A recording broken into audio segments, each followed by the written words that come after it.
के पूरे माहौल को खुदावन के हाथों में सौंपें। जितने बहन भाई आ चुके हैं उनके लिए शुक्रगुजारी करें, और जो आने को हैं उनके लिए हम दुआ गो हैं कि वो भी जल्द से जल्द हम हमारे साथ शामिल हो सकें और हम खुदावन के नाम को जला सकें। आए हम अपनी आंखों को बंद करें, सरों को झुकाएं। खुदाए कादर अब्दियत के बाप सलामती के शहजादे, तेरा शुक्र, तेरी तारीफ हो, तेरी तमजीद करते हैं खुदावन, क्योंकि तू ही तारीफ हो तमजीद के लायक है। तू भला है, तेरी शफकत अब्दियत खुदा, तेरे शुक्रगुजार हैं खुदावन जिंदगी और जिंदगी की तमाम तर नेमतों बरकतों के लिए खुदावन, इन सांसों के लिए खुदावन तेरे शुक्रगुजार हैं खुदावन, इस जिंदगी के लिए खुदावन तेरे शुक्रगुजार हैं।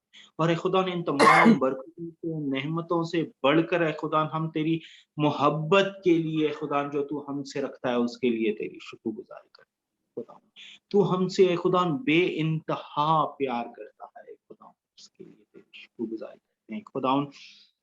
ऐ खुदा तेरे कलाम में लिखा है, माँ तो अपने बच्चे को भूल जाएगी लेकिन ऐ खुदा तू अपने तालिब को कभी बोलता नहीं है खुदा। तूने हमारी सूरतें अपनी हथेली पे खोद रखी हैं खुदावन, इस बेशबहा मोहब्बत के लिए खुदावन हम तेरी शुक्रगुजार करते हैं खुदा।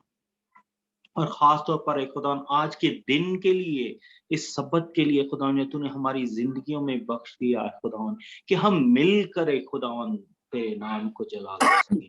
हम मिलकर एक खुदा ने एक जमात की सूरत में खुदावन तेरे हजूर इकट्ठे हों। बेशक हम एक खुदावन इनफरादी तौर पर एक दूसरे से बहुत दूर दूर बैठे हैं, लेकिन एक खुदावन रूहानी तौर पर हम एक खुदावन एक कलीसिया की सूरत में, एक जमात की सूरत में तेरे हुजूर इकट्ठे हुए हैं खुदा। और एक खुदा तू हमारे बीच में मौजूद है, तू सच्चा है, तेरे वादे सच्चे हैं, तू अपने वादे के मुताबिक यहाँ मौजूद है खुदा। तेरी शुक्रगुजारी करते हैं खुदा। ऐ खुदा जितना वक्त तेरे हजूर में गुजारे हैं खुदावन, संजीदगी से खुदा गुजारे खुदा, अपने कानों को अपनी सोचों को ऐ खुदावन तेरे पाबंद कर देते हैं खुदावन। जितनी देर बैठे हैं खुदावन हमारे ख्याल भटके नहीं, बल्कि खुदावन तेरी तरफ लगे रहे हैं खुदावन, तेरी हम्दो सना में लगे रहे हैं खुदावन। जब तेरा कलाम हम तक पहुंचे तो खुदावन हम तेरे कलाम को सुनने वाले हो खुदावन। हमारे दिलों को तैयार कर, हमारी सोचों को पाबंद कर, हमारे ख्यालों को भटकने ना दे खुदावन। और एक खुदा हमें सुनने वाले कान दे खुदा, हमें सुनने वाले अच्छा सुनने वाले खुदा कान दे, ताकि खुदा हम तेरे कलाम को सुने और एक खुदा उसे समझे और एक खुदा उसकी चुगाली करने वाले तेरे कलाम को अपनी जिंदगी में जगह दें और खुदा दर्जा बदर्जा खुदा तेरी तरफ बढ़ते जाएं, ताकि खुदा तुझे पसंद आने के दर्जा तक पहुंच सके खुदा।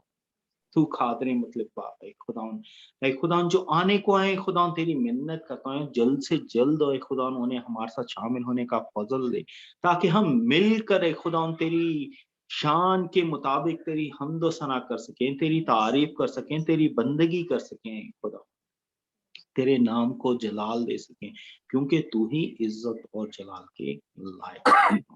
जितने बच्चे बहने भाई है खुदा तेरी हम्दो सना करने को है खुदा, मिन्नत करता है खुदा उनके होंठों के नजाने को तू कबूल करना है खुदा, उनकी आवाजों को मसा कर है खुदा, वो खुदा रूह की सच्चाई से खुदा तेरी हम्दो सना करे, क्योंकि खुदा तू ऐसे ही परस्तार है खुदा, तेरा नाम हमारी जिंदगियों में जला है खुदावन। जहां जहां हम काम करते हैं, जहां रहते हैं खुदा, वो जगह खुदावन हमारे वसीला से बरकत पाए, क्योंकि तू हमारे साथ है और तेरे नाम को खुदा जलाल में खातिम मतलब बाप इबादत के शुरू से आखिर तक खुदा हमारे साथ है खुदा।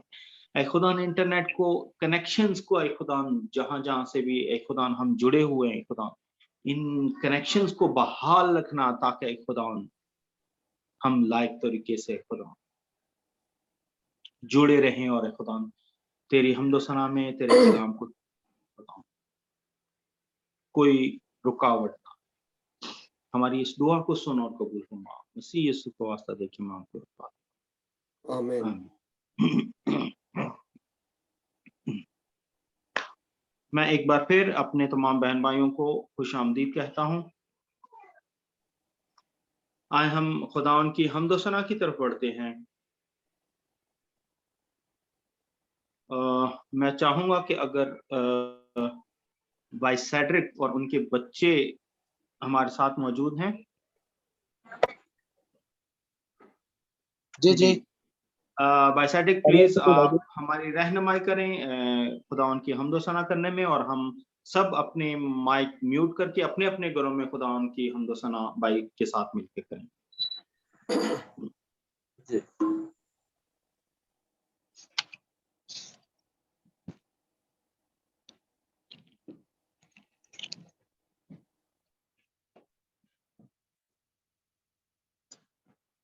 हम तो 499 गान लगे हैं खबर आज कर लॉक मनावन डर।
आमीन।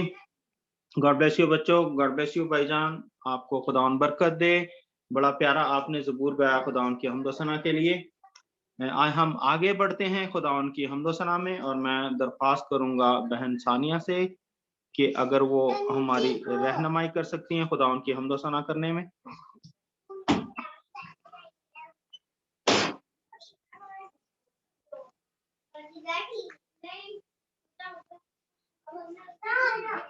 हेलो, मेरी आवाज आ रही है?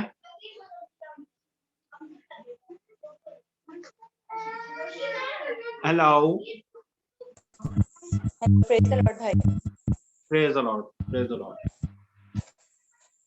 शुक्रिया हो वादा ही करो करो, शुक्रिया हो वादा, शुक्रिया हो वादा ही करो करो, शुक्रिया हो वादा। शुक्र करो तुसी ओदा जेड़ा है खुदा मांदा खुदा, शुक्र करो तुसी ओदा जेड़ा है खुदा मांदा खुदा, जिसने है आसमान बनाए रहमत ओदी है सदा, जिसने है आसमान बनाए रहमत ओदी है सदा। शुक्रिया हो वादा ही करो करो, शुक्रिया हो वादा। जिस कुल जम दो हिस्से करके ले इसराइल पार नगा, जिस कुल जम दो हिस्से करके ले इसराइल पार नगा, फौज सने फिरौन रोड़े रहमत ओदी है सदा। शुक्रिया हो वादा ही करो करो, शुक्रिया हो वादा। खुदावंद का शुक्र हो।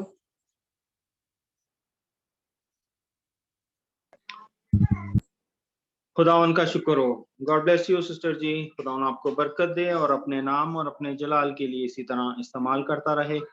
बड़ा प्यारा ज़बूर आपने खुदावन की हम्द व सना में गाया, शुक्र यहोवा अदाई करो करो शुक्र यहोवा। आए हम हम्द व सना में और आगे बढ़ते हैं। मैं चाहूंगा कि आंटी जी आप हमारी रहनुमाई करें खुदावन की हम्द व सना करने में।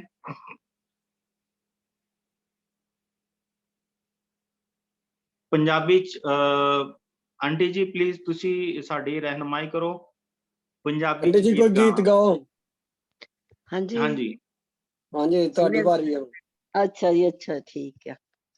हालेलुया हालेलुया, धन्यवाद प्रभु शक्तिमान पिता परमेश्वर, तेरी तारीफ तेरी महिमा तेरा जलाल काम कर, तेरी पवित्र आत्मा काम करे प्रभु, मैं ना बोला तेरी पवित्र आत्मा बोले प्रभु। यीशु राजा तेरा धन्यवाद प्रभु। हालेलुया प्रभु, जोरा वाला हाथ तेरे हत्था में दे प्रभु, इन्हां कोने कोने ते खून लगा सारे बच्चों दे ते सारे दे घरां नूं संभाल अपने हत्थां दे विच लै प्रभु। तेरा धन्यवाद प्रभु, तेरा धन्यवाद तेरा धन्यवाद। हालेलुया तारीफ छुट्टी प्रार्थना सुनो ते कबूल करो यीशु नाम में आमीन। आमीन।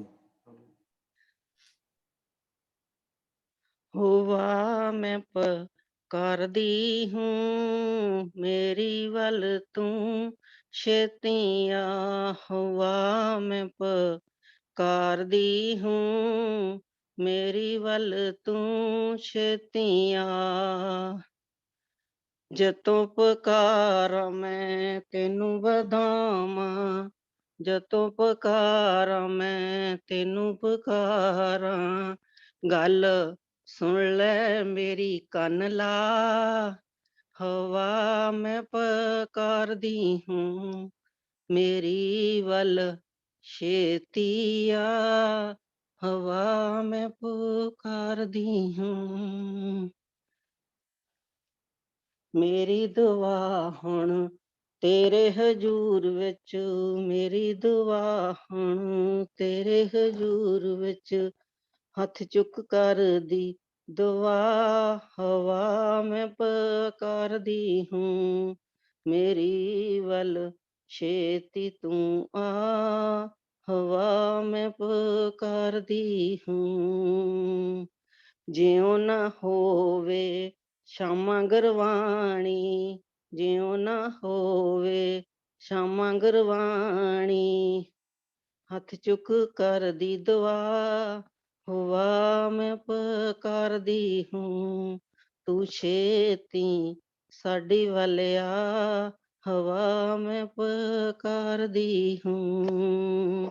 जाने न मेरा माही जो फाजल, जाने न मेरा माही जो फाजल, चले न साडे राह, हवा में पुकार दी हूँ, तू छेती साडे वालिया, हवा में पुकार दी हूँ। हालेलुया, धन्यवाद प्रभु। Hallelujah, praise the Lord, God bless you बाजी आंटी जी। खुदा आपको बरकत दे, अपने नाम और अपने जलाल के लिए इसी तरह इस्तेमाल करता है। साडा माही भी नाल चले।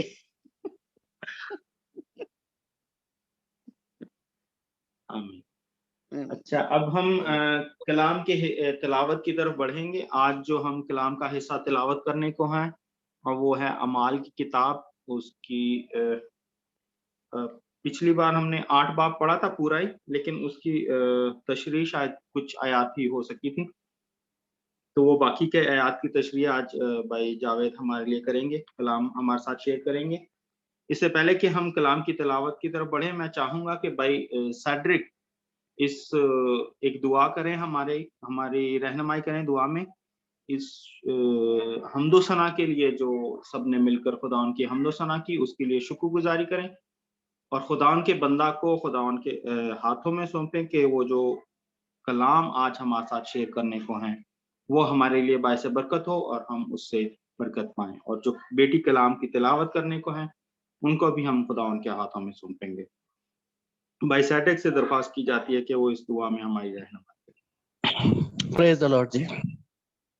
अब आप आपके हुजूर हाजिर हैं और आपका शुक्र करते हैं, दिल की गहराइयों से शुक्र अदा करते हैं आज के इस मौका के लिए कि आपने हमें जो तौफीक बख्शी कि हम दुनिया के मुख्तलिफ हिस्सों से आपकी हजूरी में इकट्ठे हो गए हैं। अब आप इस इकट्ठे होने के लिए आपका दिल की गहराइयों से शुक्र अदा करते हैं। अब आप कि आपने हमें ये तौफीक बख्शी कि हम आपकी हजूरी में आए, आपकी इबादत करें, आपके पाक कलाम को सीखें, आपकी हम्द व सताइश करें।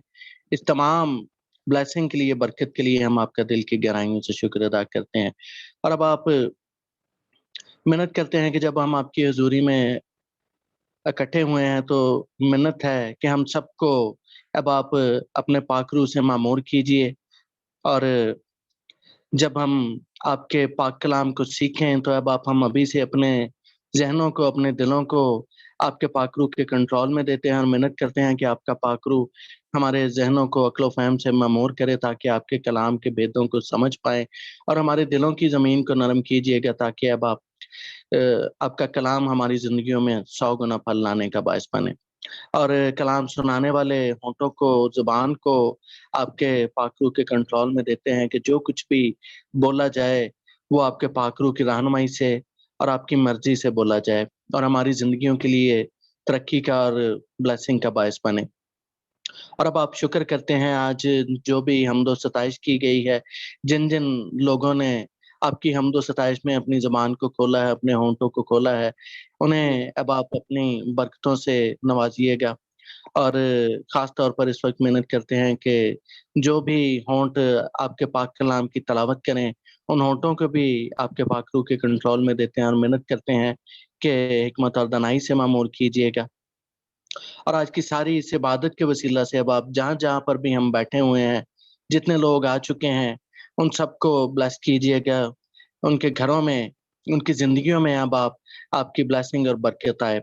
और जो लोग अभी तक नहीं आए लेकिन आने वाले हैं, उन सबको भी आपके हाथों में देते हैं, और इस ग्रुप के जितने भी मेंबरान हैं, अब आप उन सबको भी आपके हाथों में देते हैं और मिन्नत करते हैं कि सब पर आपकी रहमत और आपकी ब्लेसिंग कसरत और फरावानी से नाज़िल हो। मेहनत है, इस छोटी सी दुआ को सुनिए और कबूल कीजिए अपने प्यारे बेटे खुदावंद यीशु मसीह नासरी के नाम के वसीला से, आमीन। आमीन।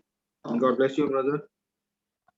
आज जो हम कलाम का हिस्सा तिलावत करने को हैं वो है अमाल की किताब, उसकी 26 आयत से 40 आयत तक हम आज तिलावत करेंगे और ये तिलावत करने में हमारी रहनुमाई करेंगे बेटी वफा। Thank you.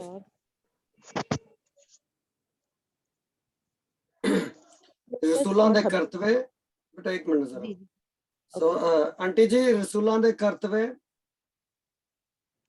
ਉਹਦਾ 8ਵਾਂ ਅਧਿਆय 26 आयत तो पढ़ाएंगे। रसूलों के कर्तव्य, रसूलों के अमाल। माया वेलकम करते हैं आपको भी। अपनी हिंदी बाइबल खोल लें। Praise the Lord. Hindi Bible में क्या बोलते हैं बुक ऑफ एक्ट्स को? रसूलों के अमाल जो है कर्तव्य, प्रेरितों के काम। प्रेरितों के काम, हाँ हाँ जी, उसका 8वां चैप्टर पढ़ेंगे आगे, उसकी 26वीं वर्ष में से। ओके, चले वफा आप। अमाल की किताब उसका 8 बाब उसकी 26 आयत। फिलिप्पस और हबशी खोजा। फिर खुदावंद के फरिश्ता ने फिलिप्पस से कहा कि उठकर दक्कन की तरफ उस राह तक जा जो यरूशलेम से गजा को जाती है और जंगल में है। वो उठकर रवाना हुआ तो देखो एक हबशी खोजा आ रहा था। वो हबशियों की मलका कंदा के एक वजीर और उसके सारे खजाने का मुख्तार था और यरूशलेम में इबादत के लिए आया था। वो अपने रथ पर बैठा हुआ और यशायाह नबी के सहीफे को पढ़ता हुआ वापस जा रहा था। रूह ने फिलिप्पस से कहा, नजदीक जाकर उस रथ के साथ हो ले। बस फिलिप्पस ने उस तरफ दौड़कर उसे यशायाह नबी का सहीफा पढ़ते सुना और कहा कि जो तू पढ़ता है उसे समझता भी है। उसने उससे कहा, मुझसे क्यों कर हो सकता है जब तक कोई मुझे हिदायत न करे। और उसने फिलिप्पस से दरख्वास्त की कि मेरे पास आ बैठ। किताब मुकद्दस की जो इबारत वो पढ़ रहा था ये थी कि लोग उसे भेड़ की तरह ज़बह करने को ले गए और जिस तरह बर्रा अपने बाल कुतरने वाले के सामने बेजुबान होता है, उसी तरह वो अपना मुंह नहीं खोलता। उसकी पस हाली में उसका इंसाफ ना हुआ और कौन उसकी नस्ल का हाल बयान करेगा, क्योंकि जमीन पर से उसकी जिंदगी मिटाई जाती है। ख्वाजा ने फिलिप्पस से कहा, मैं तेरी मिन्नत करके पूछता हूँ कि नबी ये किस हक में कहता है, किसके हक में कहता है, अपने या किसी दूसरे के? फिलिप्पस ने अपनी जुबान खोलकर उसी नविश्ता से शुरू किया और उसे यीशु की खुशखबरी दी। और राह में चलते चलते किसी पानी की जगह पहुंचे। ख्वाजा ने कहा, देख पानी मौजूद है, अब मुझे बपतिस्मा लेने से कौन सी चीज रोकती है? बस फिलिप्पस ने कहा, अगर तू दिलो जान से ईमान लाए तो बपतिस्मा ले सकता है। उसने जवाब में कहा, मैं ईमान लाता हूँ कि यीशु मसीह खुदा का बेटा है। बस उसने रथ को खड़ा करने का हुक्म दिया और फिलिप्पस और ख्वाजा दोनों पानी में उतर पड़े और उसने उसको बपतिस्मा दिया। जब वो पानी से निकलकर ऊपर आए तो खुदावंद का रूह फिलिप्पस को उठा ले गया और ख्वाजा ने उसे फिर ना देखा, क्योंकि वो खुशी करता हुआ अपनी रात चला गया। और फिलिप्पस अशदूद में आ निकला और कैसरिया में पहुंचने तक सब शहरों में खुशखबरी सुनाता रहा। आमीन। आमीन। आमीन। खुदा के पाक कलाम के पढ़े और सुने जाने पर उसकी खास बरकत हो। आए हम सब मिलकर खुदा के बंदा भाई जावेद को दावत देते हैं कि वो आज का कलाम हमारे साथ शेयर करें। जय यीशु दीते हर्षा यीशु। जय यीशु। आमीन। सारी तारीफ सारी बुजुर्गी यीशु नाम को।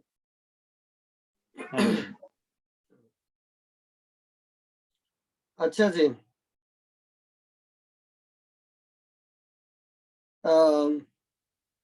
माया जरा मुझे थोड़ा सा पंजाबी हिंदी उर्दू मिक्स करके बोलना पड़ेगा, बिकॉज वी हैव हमारे साथ आंटी भी है, माया भी है, तो सबको उम्मीद है कि समझ आ जाएगी। तो थोड़ा थोड़ा कुछ ना कुछ सबको मिले ताकि पता चले सबको थोड़ा, ठीक है। इसलिए कभी थोड़े बहुत पंजाबी के लफ्ज में बोलो तो वो आंटी के लिए, आंटी को भी समझ आनी चाहिए। अच्छा जरा पहली वर्ष पढ़े माया हिंदी में। 26 मैम। जी जी।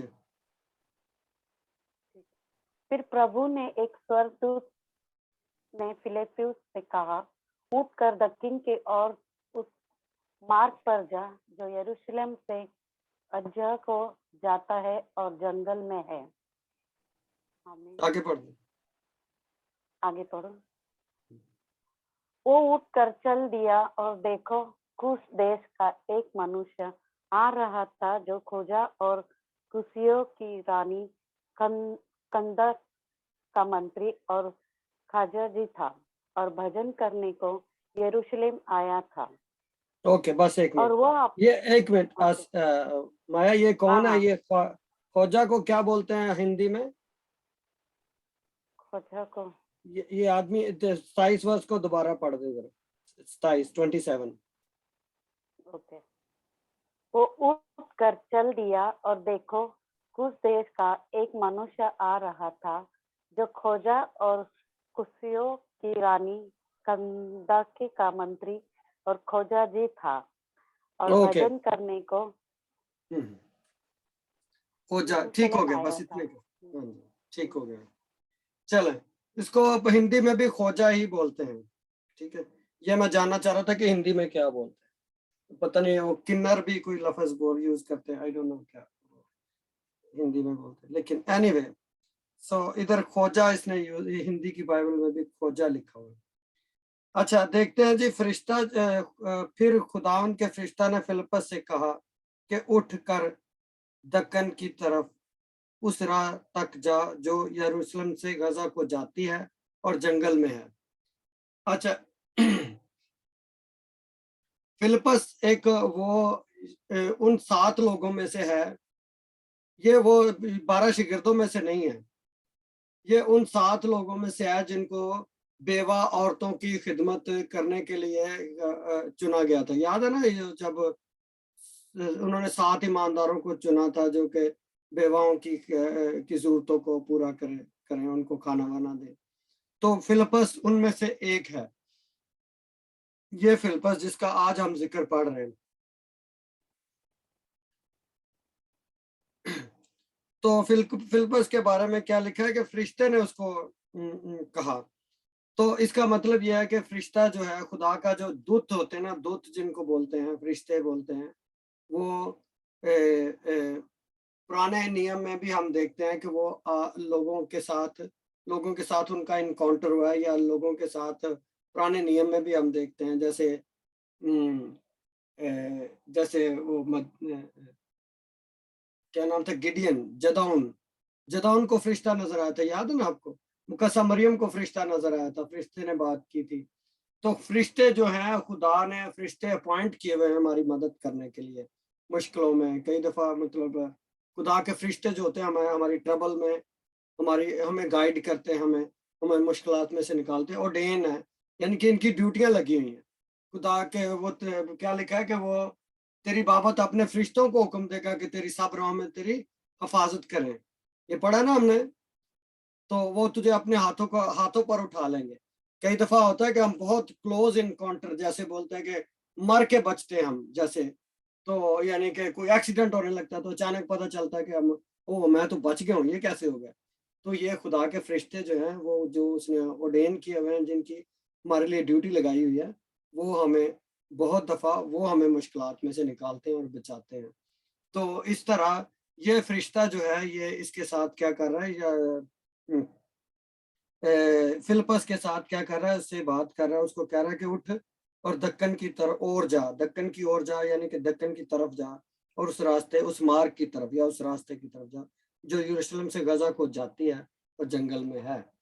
तो इसका मतलब यह है कि हमें फरिश्तों का इनकाउंटर जो है, मसीह यीशु के बारे में भी लिखा है कि फरिश्ते आकर उसकी क्या करते थे, दूतों ने आकर उसकी खिदमत की। जब वो गेतसमनी बाग, वो सारे, अरे जब वो 40 रोजे रखने के बाद हम पढ़ते हैं कि जब उसको खाने की जरूरत महसूस हुई। तो मतलब बात करने का यह है कि फरिश्ते या दूत जो हैं ये खुदा ने हमारे लिए मुकर्रर किए हुए हैं और इन मदद और रहनुमाई करने के लिए। ठीक है, तो इधर भी हम देखते हैं कि एक दूत जो है वो आकर इसको गाइड करता है, इसको कहता है कि उस दक्कन की ओर चला जा, उसके यरूशलेम। इससे ज्यादा उसको अभी कुछ नहीं उसने बताया। तो जीवन में बहुत दफा ऐसे होता है कि हमें खुदा पूरा नक्शा नहीं बता देता, सब कुछ नहीं बताता। ज्यादातर हमें सिर्फ एक ही टाइम में एक ही डायरेक्शन मिलती है, एक दरवाजा। जब हम उसकी इतनी हुक्म मान लेते हैं, उसके बाद अगली बातों की हमें समझ आना शुरू होती है। मसीह खुदावन ने मतलब खुदा अगर एक्सप्लेन करना चाहे तो कर भी सकता है सारा। जैसे खुदावन यीशु मसीह ने अपने शिगिर्दों से कहा था कि जाके वो गधी का बच्चा तुम्हें उधर बंधा हुआ मिलेगा, तुम फलां गांव में जाओ, उधर तुम्हें गधी का बच्चा बंधा हुआ मिलेगा और उसको खोल कर मेरे पास ले आना। और वहां से तुम उसका मालिक अगर पूछे कि ये क्यों करते हो, खोलते हो, तो बताना कि हमारे उस्ताद को इसकी जरूरत है। तो मतलब खुदावन यीशु मसीह ने उस वक्त शिगिर्दों को मुकम्मल गाइड किया, इधर जाना, इधर गधी का बच्चा बंधा होगा, उसको खोलना, और मालिक पूछेगा उसको ये बताना, फिर लेकर आना। ये पूरी डायरेक्शन खुदा दे सकता है। कई दफा सिर्फ एक वक्त में एक ही बात हमें बताता है। जब हम उसकी वो हुक्म मानते हैं तो फिर बाकी चीजें अनफोल्ड होना शुरू हो जाती हैं और बाकी चीजों का हमें पता लगना शुरू हो जाता है। जैसे कि अभी हम देखते हैं कि अगर ये दक्कन की ओर ना जाता तो आज जो कुछ हमने देखा है फिलिप्पस के जरिए होता हुआ, वो शायद वो बाकी का काम पूरा ना होता। इस तरह हमारी जिंदगियों में भी जब हम पहले पहले परमेश्वर की हुक्म मानते हैं तो फिर अगली बात की हमें समझ आना शुरू होती है। आपको मेरी बात की समझ आ रही है मैं क्या कह रहा हूँ? तो कई दफा खुदा हमें यानी कि हर चीज पहले से एक्सप्लेन नहीं कर देता, पूरा प्लान नहीं बताता हमें। वो एक टाइम में एक ही चीज, एक स्टेप हमें बताता है। वो जब पूरा हो जाता है तो फिर अगली बातों की हमें समझ आना शुरू हो जाती है। तो इधर मतलब यही हो रहा है कुछ। इसको फिलिप्पस को बहुत ज्यादा डायरेक्शन नहीं दी गई, उसको ज्यादा नहीं बताया गया, इतना उसको कहा गया कि दक्कन की ओर चला जा या दक्कन की तरफ चला जा। ठीक है, उसके बाद देखे क्या होता है। वो उठकर रवाना हुआ। तो इसका मतलब क्या है कि उसने दूत की परमेश्वर का जो संदेशा लेकर आया था, रिश्ता या दूत जो था, उसने उसका हुक्म माना, उसकी बात को माना। और क्या लिखा है कि वो उठकर क्या हुआ, रवाना हुआ। तो जब हम पहला हुक्म मान लेते हैं तो फिर अगली चीजों की हमें बात की समझ आती है। और वो उठकर रवाना हुआ। अगर वो ना उठकर रवाना होता, वो पहली बात अगर ना मानता, तो बाकी बातें उसके जीवन में पूरी ना होती। और उसके वसीले से ये हबशी जो खोजा था वो बचता नहीं।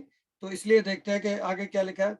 वो उठकर रवाना हुआ तो देखो एक हबशी खोजा आ रहा था। अब एक हबशी खोजा आ रहा है तो वो हबशियों की मलका कंदाके का एक वजीर और उसके सारे खजाना का मुख्तार था और यरूशलेम में इबादत के लिए आया था।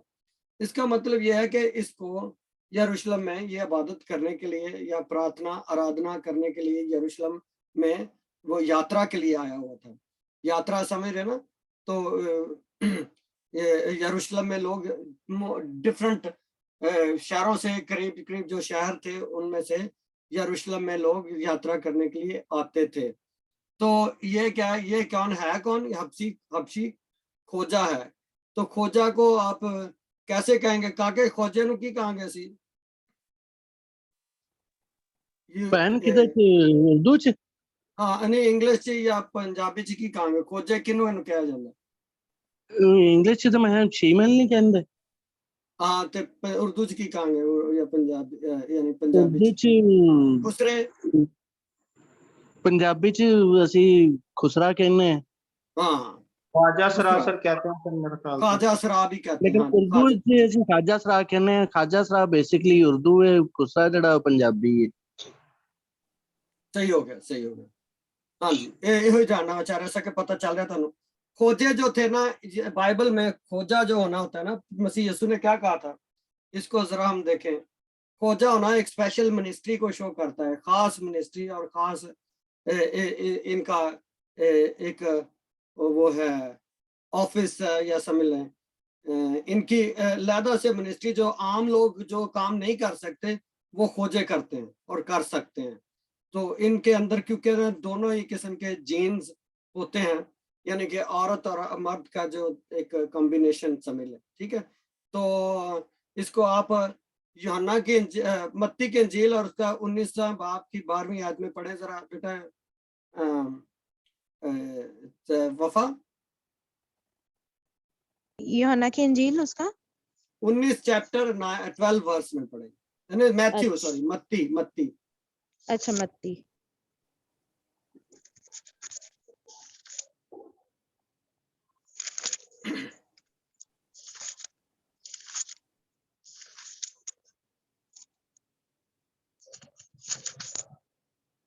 ओके। इन पिछलों ने एक ही घंटा काम किया, ये है एक ही नहीं घंटा काम किया मत्ती तूने इनको 19 बाब, मत्ती 19 बाब उसकी 12 आयत। अच्छा 19 वापस की 12 आए थे, ठीक है। क्योंकि बाज फौजे ऐसे हैं जो माँ के पेट ही से ऐसे पैदा हुए, और बाज फौजे ऐसे हैं जिनको आदमियों ने फौजा बनाया, और बाज फौजे ऐसे हैं जिन्होंने आसमान की बादशाही के लिए अपने आप को फौजा बनाया। जो कबूल कर सकता है वो कबूल करे। Okay okay. तो ये खाजों की खाजे जो होते हैं इनकी एक खास किस्म है जो खुदा ने अपने लिए चुन रखी है, और उनकी जिंदगियों में खुदा का खास मकसद होता है। हमारे यहाँ पाकिस्तान इंडिया में जो खाजे बेचारे तालियां मारने के लिए और क्या कहते हैं वो ब्याह शादियों में डांस वगैरह करने के लिए उनको यानी कि एक उनकी शख्सियत का जो एक खास हिस्सा है उसको हमने बिगाड़ दिया। हमारे कल्चर ने उनको इतना लो कर दिया है कि वो एक सोसाइटी से कट गए हुए, they are rejected people. Whereas in the Bible में ऐसा नहीं है, इनकी बहुत अहम मिनिस्ट्री है। तो ये इनका काम ये होता था कि ये दुल्हन को तैयार किया करते थे। नन्ही इस बात में आपको ज्यादा बता सकती है। सेकंड किंग, दूसरा राजे जो सलातीन, बेटा निकालो जरा 9 बाप उसकी 33वीं आयत में।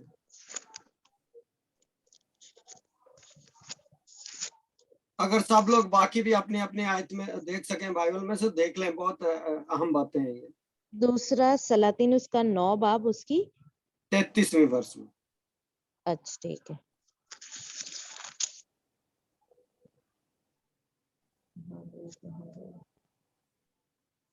ओके। इसने कहा उसे नीचे गिरा दो, सो उन्होंने उसे नीचे गिरा दिया, और उसके खून की छींटे दीवार पर और घोड़ों पर पड़ी, और इसने उसे पांव तले रौंदा। 33 आयत यही है। हाँ 32 में पढ़ो। कौन कौन ये किन को कहा था उसने? फौजों को बोला था, बोले जरा पढ़े जरा।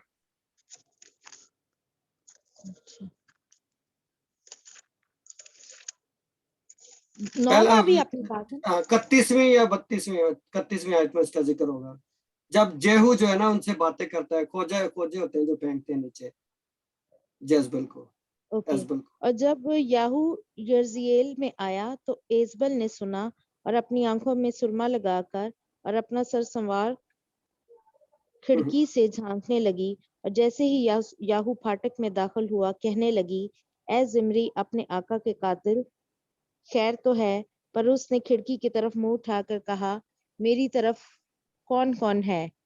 तब 2-3 ख्वाजा सराओं ने इसकी तरफ देखा। उसने कहा, उसे नीचे गिरा दो। सो उन्होंने उसे नीचे गिरा दिया, और उसके खून के छींटे दीवार पर और उस घोड़ों पर पड़ी, और उसने उसे पांव तले रौंदा। आगे भी हाँ पढ़ो। हाँ। तो जेजबल एक स्पिरिट है, जेजबल या एजबल जो है। तो इस यानी कि जे खुदा के इरादे को, जेजबल रिप्रेजेंट डेविलिश वुमेन या समझ लो दुनियादारी को शो करते हैं। तो दुनिया ये जो खाजे की क्या मिनिस्ट्री थी इधर उन्होंने खुदा के इरादे को पूरा किया। जो खुदा का कलाम आपको याद होगा शायद, आई थिंक वो था एलिया या अलीशा ने, एलिया ने बोला था कि एजबल का खून जा कुत्ते चाटेंगे। तो उस खुदा के सुखन को पूरा करने के लिए, खुदा का सुखन को पूरा करने के लिए ख्वाजा सराव ने, ख्वाजा जो 2-3 ख्वाजे थे, उन्होंने उठा के उसको खिड़की में से नीचे फेंक दिया। तो खुदा के इरादे को, खुदा के सुखन को पूरा करने के लिए खुदा ने खाजों को इस्तेमाल किया। और इसी तरह हम देखते हैं कि जो थे ना मलका आस्तर, उसको तैयार करने का काम किसको मिला था? वो भी ख्वाजे थे। समझ आ रही है आपको मेरी बात की?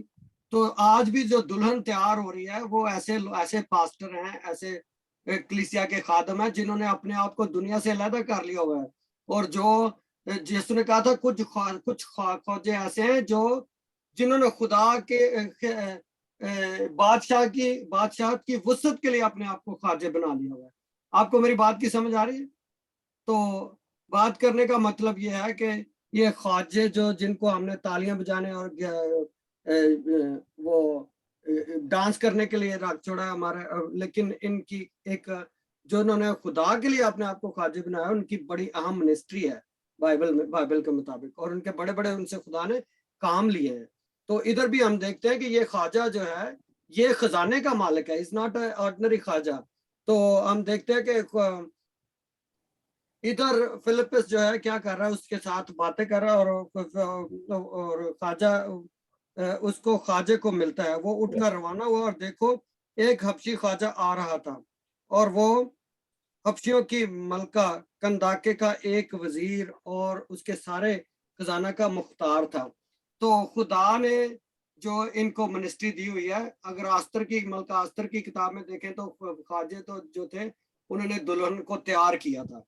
तो आज भी जो मसीह की कलीसिया है, ऐसे खादम तैयार कर सकते हैं, वही खादम तैयार कर सकते हैं जिन्होंने अपने आप को खुदा की खिदमत के लिए, खुदा की किंगडम के लिए अपने आप को ख्वाजा बना लिया हुआ है। वो आदमी, वो लोग जो हैं, वो पास्टर जो हैं, जिन्होंने दुनियादारी को छोड़कर, जिनकी सारा जो फोकस जो है मसीह की दुल्हन तैयार करने पर है।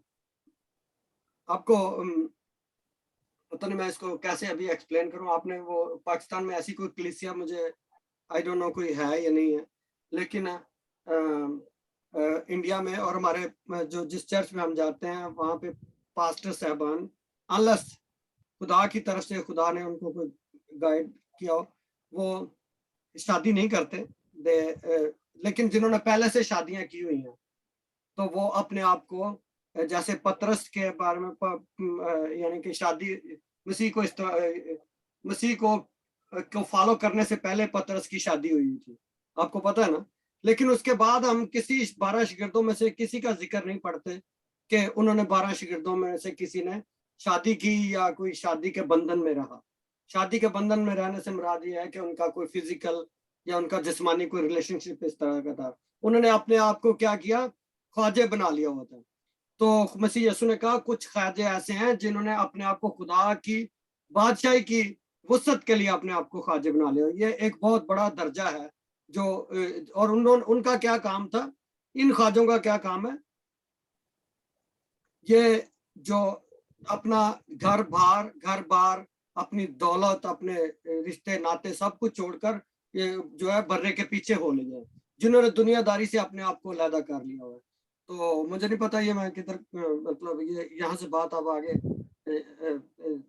ये मतलब अभी निकल नहीं रही, क्योंकि काफी कुछ इसमें अभी मेरे दिल में आ रहा है कि इसको थोड़ा और एक्सप्लेन करो कि जो ख्वाजे जो होते थे उनकी मिनिस्ट्री जो होती है वो, यानी ये नहीं कि अपना ही कार सीधा करी जाना। मतलब ये आप देखते हैं कि पाकिस्तान में, इंडिया में भी होगा कि जो पास्टर्स हैं उनके पास बहुत पैसे हैं, बहुत दौलत है, सब कुछ है, लेकिन जो कलीसिया है वो पिसती जा रही है। जबकि जो ख्वाजे की जो मिनिस्ट्री जो थी वो ये थी कि कलीसिया को तैयार करना है, दुल्हन को तैयार करना। दुल्हन जो तैयार होती है वो वही तैयार कर सकते हैं। मैं आपको हकीकत बताता हूँ, रैप्चर में जो खादम जिन्होंने दुनियादारी को अपनी कलीसिया के लिए, खुदा की वुसअत के लिए, काम के लिए दुनियादारी को सलाम कह दिया हुआ है, वो ही सही दुल्हन तैयार कर सकते हैं। वो अलहदा किए हुए लोग हैं और उनको खुदा ने एक अलहदा, एक स्पेशल अनाइंटिंग दी है कि वो मसीह के आने तक दुल्हन को तैयार करें, और जब मसीह दुल्हा आए तो दुल्हन जो है वो उनके साथ आसमान पर उसके साथ उठा ली जाए। तो इस तरह हम देखते हैं कि बहुत सारे जो जगहों पे बाइबल में जगह जगह इनकी डिफरेंट मिनिस्ट्रीज हैं, जबकि हमने इधर पढ़ा दूसरा सलातीन में पढ़ा कि इनकी एक मिनिस्ट्री ये थी कि ये जो खुदा का सुखन है, सुखन समझते हैं ना, सुखन का मतलब है कि खुदा की जो प्रोफेसी है, खुदा का कलाम जो है उसको पूरा करने, उसको अमली जामा पहनाने में ये हेल्प करते थे। इन्होंने किया, करके दिखाया इन्होंने, क्योंकि सुखन ये था कि जो एजबल है उसको उसके यरूशलेम में उसका खून जो है कुत्ते चाटेंगे, और इसके बारे में एलिया ने शायद कहा था। तो हम देखते हैं कि वो उसको सुखन को पूरा करने के लिए ख्वाजा सराव ने उसको उठा के नीचे फेंका, और वो औरत जो थी उधर मर गई, उसके खून के छींटे दीवार पर पड़े। और उसके बाद हम देखते हैं आगे, इसको स्टोरी को पढ़ें तो पता चलता है कि खुदा का सुखन कैसे पूरा हुआ। और इसी तरह और भी कुछ जगहों पे हम ख्वाजों का हमें जिक्र मिलता है। और ये ख्वाजा जो है ये कोई आम आदमी नहीं है, ये भी ऑर्डेन्ड है, इसको कलाम की फहम है, इसको कलाम की चाहत है, इसको परमेश्वर के वचन की इसके अंदर तड़प है, लेकिन ये सही जो प्रभु यीशु मसीह को ये नहीं जानता। तो ये यरूशलेम में आराधना करने के लिए, और उस यरूशलेम में किस लिए आया हुआ था, ये यात्रा के लिए आया हुआ था, ठीक है ना, यात्रा के लिए आया था। और ये देखिए सफर में भी ये क्या कर रहा है, ये सफर में उसके नौकर चाकर हैं, इसके साथ और लोग होंगे जो घोड़ा चला रहे थे, डांगा चला रहे थे, और ये बंदा जो है ये बैठा पढ़ रहा है।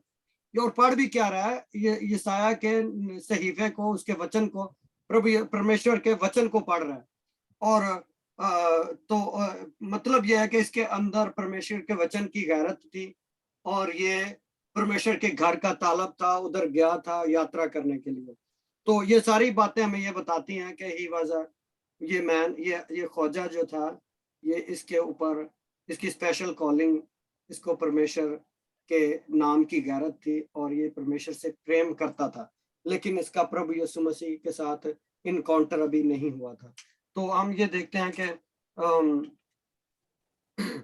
हम अगली आयत में देखते हैं कि ये वजीर था, ये पैसे का मुख्तार था, यानी कि पैसा भी इसके पास था, इसके पास नौकर चाकर थे, और यरूशलेम में इबादत के लिए आया था। तो 28वें वर्ष में ऐसा लिखा है कि वो अपने रथ पर बैठा हुआ और यशायाह नबी के सहीफा को पढ़ता हुआ वापस जा रहा था। अब देखें कि यशायाह नबी का जो वचन है, जो मसीह यीशु के जमीन पर आने से कोई उतने 1000 साल पहले यशायाह नबी ने, या 750 साल पहले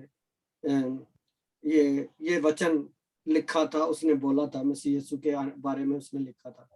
और ये क्या पढ़ रहा है, ये वही वचन पढ़ रहा है। तो और लेकिन इसको पता नहीं कि क्या पढ़ रहा है, ठीक है ना। तो फिर हम देखते अगली बात, जरा ध्यान से सुने क्या लिखा है 29वें वर्ष में।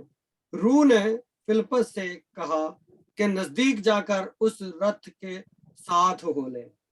अब रूह ने इतनी सी बात की है, परमेश्वर के आत्मा ने उसको एक बात, एक ही अब पहले उसको कहा कि दखन की राख हो जा, और जब वहां वो पहुंचा तो वहां देखा, तो वहां पवित्र आत्मा ने उसके कहा, क्या कहा कि वो जो रथ है, ये घोड़ा, टांगा घोड़ा जा रहा है, उसके साथ भागना शुरू हो जा, उसके साथ हो ले।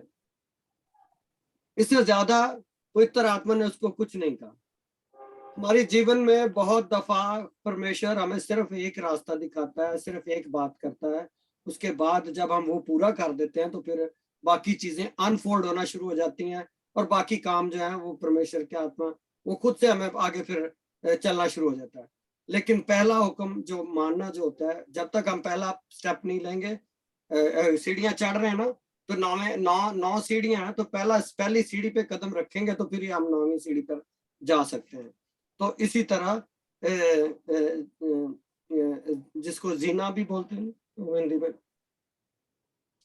इसी तरह हम देखते हैं कि पवित्र आत्मा जो है पवित्र आत्मा ने फिलिप्पस से कहा कि नजदीक जाकर इस रथ के साथ हो ले। तो इसका मतलब यह है कि पवित्र आत्मा उसके साथ क्या कर रहा था, बातचीत कर रहा। उसने पवित्र आत्मा की आवाज को सुना, उसने पाक रूह की आवाज को सुना। तो ये अब ये नहीं पता कि ये ऑडिबल होता है कि जो आवाज ज़ाहिरन सुनाई दे, जैसे कि पौलुस रसूल के साथ हुआ था, उसने आवाज को ज़ाहिरन सुना था, उसको ऊंची आवाज उसको आई थी, और पवित्र आत्मा की आवाज को उसने सुना था। और पवित्र आत्मा मुख्तलिफ तरीकों से हर वक्त ऊंची आवाज के, बहुत सारे लोग हैं जिन्होंने इस तजर्बा को सुना है कि उनको ऊंची आवाज में परमेश्वर ने उनसे बात की। जैसे कि हम दानियल के बारे में पढ़ते हैं, बाइबल में डैनियल की किताब में पढ़ते हैं कि वो जब वो छोटा बच्चा था तो परमेश्वर ने उसके साथ बात की, तो पवित्र आत्मा ही बेसिकली बात कर रहा होता है। तो वो उसने उसकी आवाज को मतलब इतनी ऊंची आवाज थी कि उसने उसको सुना। लेकिन हर दफा परमेश्वर हमारे साथ ऊंची आवाज में पवित्र आत्मा नहीं बोलता, वो हमारे अंदर से बोलता है, अंदर से हमारा, क्योंकि आत्मा का क्या तलक है, आत्मा के साथ है। तो क्योंकि लेकिन हमारा जो शरीर है, हम बिकॉज हमारा जो जिस्म है ना, जिस्म कई दफा हमारा शरीर जो है, हमारा जो कार्नल, जो क्या कहते हैं, कार्नल की कहेंगे, एक तो धार्मिक आदमी होता है ना, एक शारीरिक आदमी जिसको एक जिस्मानी शख्स जिस्मानी चीजों की तलाश में रहता है, नहीं तो रूहानी शख्स रूहानी तरह से चीजों की तलाश में रहता है। जो रूह से है, वो जो रूह से पैदा हुआ है वो रूह है, नहीं तो मसीह यीशु ने क्या कहा था, तो रूह जो है हमारा, रूह हमारे पवित्र आत्मा जो है वो हमारे रूह के साथ बात करता है। तो लेकिन क्योंकि हमारा अगर हम जिस्मानी है तो हम पवित्र आत्मा की आवाज को नहीं सुन सकते, बिकॉज हम बदन में और हम शारीरिक ख्वाहिशों को पूरा करते हैं और उसमें जीवन गुजारते हैं। लेकिन पवित्र आत्मा जो है वो हमारी रूह के साथ, क्योंकि आत्मा वो हमारी आत्मा के साथ बात कर सकता है और करता है। तो वो जो होती है वो हमें अंदर से एक मीठी सी आवाज आती है, जो बहुत दफा लाउड नहीं होती कि मतलब हमारे कान में जाके कान के पर्दा के साथ लग रही है, लेकिन वो अंदर से एक आवाज निकलती है जिसको हम पवित्र आत्मा, और वो कलाम के अकॉर्डिंग अनुसार होती है, बाइबल के वचन के अनुसार होगी या उसके अकॉर्डिंगली होगी। खुदा का पाक रूह पवित्र आत्मा बाइबल के अगेंस्ट हमें करने के लिए कुछ नहीं कहता। तो कई दफा हमने इंडिया में, पाकिस्तान में हम देखते हैं लोग, बहुत जगह दुनिया के बहुत सारे हिस्सों में, अफ्रीका में, अरब में देखते हैं कि लोग गारों में जाकर बैठ जाते हैं, पहाड़ों के ऊपर जाकर बैठ जाते हैं और दरख्तों के नीचे वो योगा करने के लिए बैठ जाते हैं। और वो क्या करते हैं कि वो कहते हैं कि हम हमारा किसी रूह के साथ हमारा या आत्मा के साथ कनेक्शन हो जाए। लेकिन याद रखें कि वहाँ आत्मा के साथ कनेक्शन होता है, लेकिन पवित्र आत्मा के साथ नहीं होता। उनका कनेक्शन बुरी आत्माओं के साथ हो जाता है। जो भी लोग चिल्ले काटते हैं, जो भी लोग योगे में बैठते हैं और तपस्या करते हैं इस तरह की, उनमें बहुत ज्यादा चांसेस हैं कि वो ना उनका कोई इनकाउंटर और उनका जो आमना सामना है किसी बुरी आत्मा के साथ हो जाता है और वो बुरी आत्मा की आवाज को सुनना शुरू हो जाते हैं। इसलिए मसीह यीशु के अलावा अगर आप किसी और के लिए वो तपस्या कर रहे हैं तो वो वहां पे बहुत दफा बदरूहों और शुभ जो बुरी आत्माएं हैं उनकी हाजिरी हो जाती है और वो उसकी आवाज को लोग सुन के तो गलत चीजों की तरफ चल पड़ते हैं। तो इसलिए बहुत हमें क्रिश्चियनों को समझना चाहिए कि हम किसकी आवाज को सुन रहे हैं, पवित्र आत्मा की आवाज को सुन रहे हैं या जो के बुरी आत्माओं की आवाज को सुन रहे हैं। तो इसलिए, लेकिन यहाँ हम देखते हैं कि जो फिलिपस है उसको पवित्र आत्मा ने उसको कहा कि भी तू क्या कर के उस जो रथ या जो टांगा घोड़ा जा रहा है उसके साथ भागना शुरू हो जाए। तो उसने उसकी आवाज को सुना। अब उसको आगे कुछ नहीं बताया गया।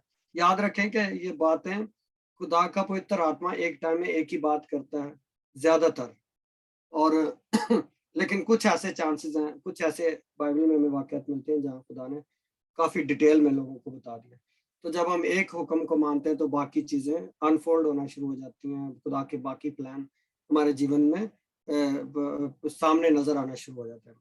तो इस तरह हम ये देखते हैं कि पवित्र आत्मा ने उसको एक ही काम बोला आप करने के लिए कि जाके रुत के साथ हो जाए। उसके बाद उसको कुछ पता नहीं आगे हम देखते हैं कि 30वीं वर्ष में फिलिप्पस ने उस तरफ दौड़कर उसे यशायाह नबी का सहीफा पढ़ते सुना और कहा कि जो तू पढ़ता है उसे समझता भी है।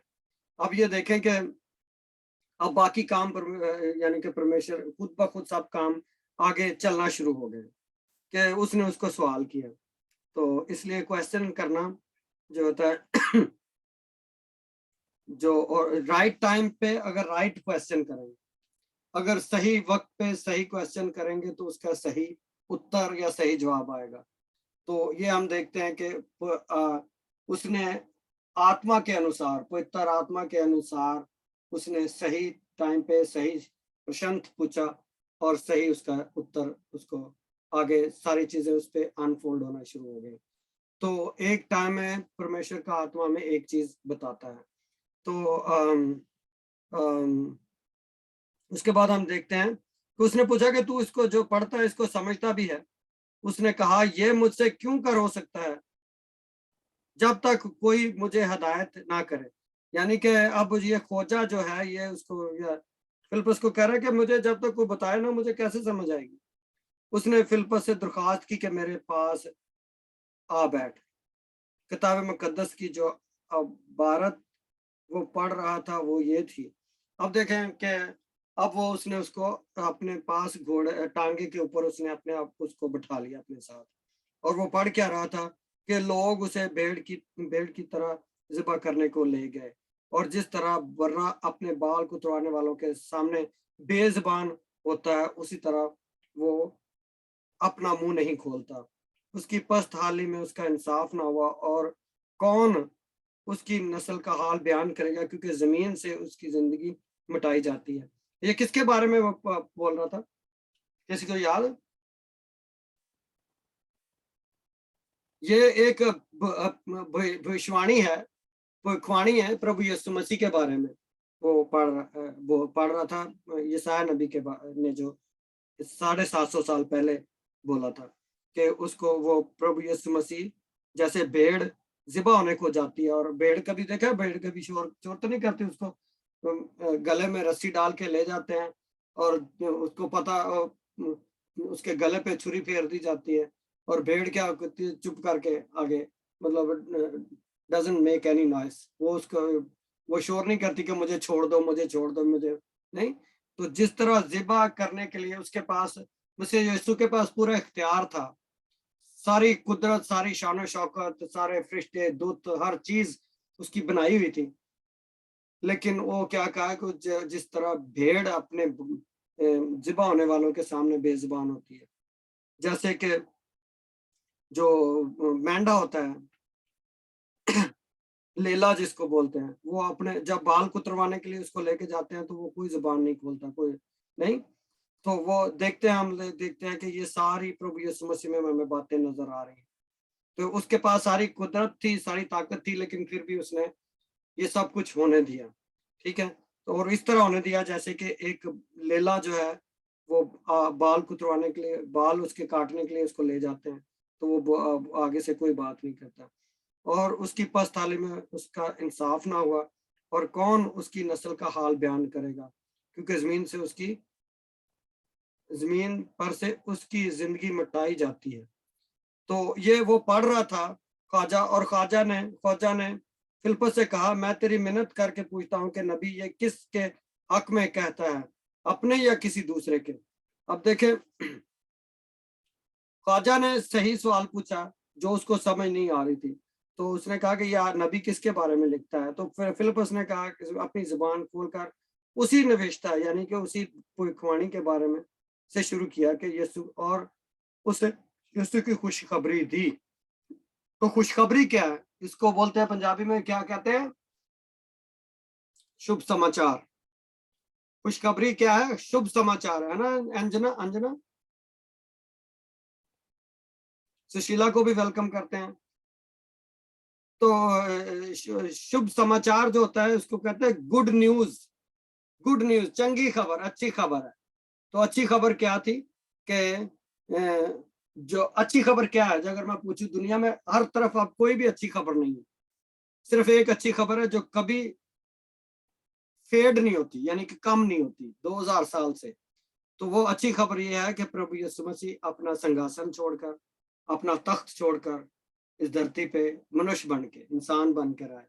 उन्होंने अपना जीवित ने क्या क्या वचन जो है देवधारी हुआ, वो मनुष्य बनकर, इस इंसान बनकर, जिस्म लेकर इस धरती पे आया और उसने हमारे पापों के कारण अपने आप को बलिदान होने के लिए पेश कर दिया ताकि हम बच सके। तो ये वो शुभ समाचार है जिसका जिक्र यशायाह नबी का सहीफे में हम पढ़ रहे हैं। और खोजा पढ़ रहा था और उसको समझ नहीं आ रही थी कि ये नबी ये किसके बारे में बोल रहा है, अपने बारे में या किसी और के बारे में। तो फिलिप्पस को ये बहुत अच्छा मौका मिल गया, उसने उसका एक्सप्लेन किया कि प्रभु यीशु मसीह जो है यशायाह नबी उसके बारे में बोल रहा है और उस खुशखबरी के बारे में बोल रहा है। तो हम इधर क्या पढ़ते हैं कि वो उसने फिलिप्पस ने उसे कहा कि ये खुशखबरी है। तो खुशखबरी क्या होती है? अच्छी खबर, यानी कि जिससे दिल को शांति मिलती है, सुकून मिलता है, जो हमारे लिए भलाई की खबर होती है। और लिखा है कि उसे यीशु की खुशखबरी दी, फिलिप्पस ने उसको यीशु की खुशखबरी दी। और वो राह में चलते चलते किसी पानी की जगह पर पहुंचे। खोजा ने कहा, देख पानी मौजूद है, अब मुझे बपतिस्मा लेने से कौन सी चीज रोकती है? और खोजा ने उसे क्या कहा कि पानी भी मौजूद है, अब मुझे कौन सी चीज रोकती है? फिलिप्पस ने कहा कि अगर तू दिल और जान से ईमान लाए तो बपतिस्मा ले सकता है। उसने जवाब में कहा, मैं ईमान लाता हूं कि यीशु मसीह खुदा का बेटा है। बस उसने रथ को खड़ा होने का हुक्म दिया और फिलिप्पस और ख्वाजा दोनों पानी में उतर पड़े और उसने उसको बपतिस्मा दिया। अब ये देखें कि पानी इतना था कि दोनों उसके अंदर उतर पड़े। उतर पड़े का मतलब है कि उसके अंदर चले गए, पानी में चले गए। तो ये नहीं कि पानी का छट्टा मार दिया ऐसे करके। और ये देखें, बढ़िया गलत किस्म की तालीमें हैं। मतलब मैं आपको बता नहीं सकता कि बाइबल का उनका करीब से भी उसका तल्लक नहीं इन बातों से, जो आजकल हम चर्चिज में होता देखते हैं कि वो पानी का छट्टा मारा, चल भाई बपतिस्मा ने। छोटे बच्चों को बपतिस्मे का जिक्र ही नहीं है बाइबल सिरे से। तो इधर हम देखते हैं कि ईमान लाना बहुत जरूरी है। अब ये देखें कि अब मैं वफा जरा पढ़ना बेटे, ताकि सबको इस मेरी बात का यकीन आ जाए कि मैं क्या कहना चाह रहा हूँ। ओके 36वें वर्ष में लिखा है। ओके। और राह में चलते चलते किसी पानी की जगह पर पहुंचे।